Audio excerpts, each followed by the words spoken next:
As you look at what is happening in India today, as you look at what's happening in the US today, what would you say governments in both areas need to be mindful of? But more importantly, what do you believe entrepreneurs in India as well as the US who are betting on this next big tech change need to be mindful and sensitive of? So let's talk about where I think the governments in the two should be mindful of. I think US, so there's a lady named Ramni Manyan. She's in Chennai. And I met her. She did a similar thing with me 15 years ago. I met her then. I was in Chennai, so she held that thing.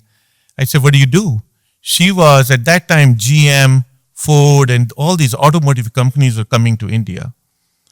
And she was teaching the American CEOs and the staff cultural sensitivity about India to make them more understanding of our culture.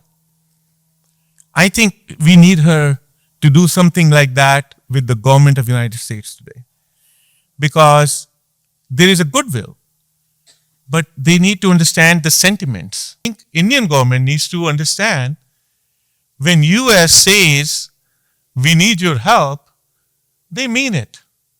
And you need to really deeply think about not just that moment, but long-term, short-term, and around, and not just every time be coming across as a unreliable partner or not somebody they can truly bank on. I won't say unreliable, somebody they can truly bank on. It's a very difficult puzzle to solve.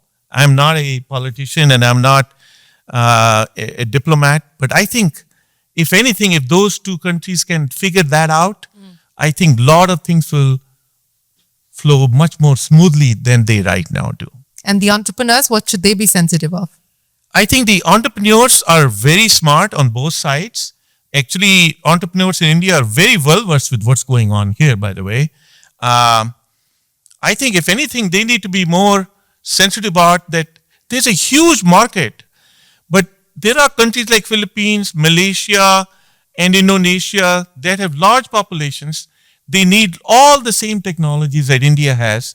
And the Indian entrepreneur who's constantly looking at US to sell things can also, I think, go there and maybe get initially it validated and get going there, and then come here with a little bit more confidence and more value than they do right now. I think that would be my reply to you.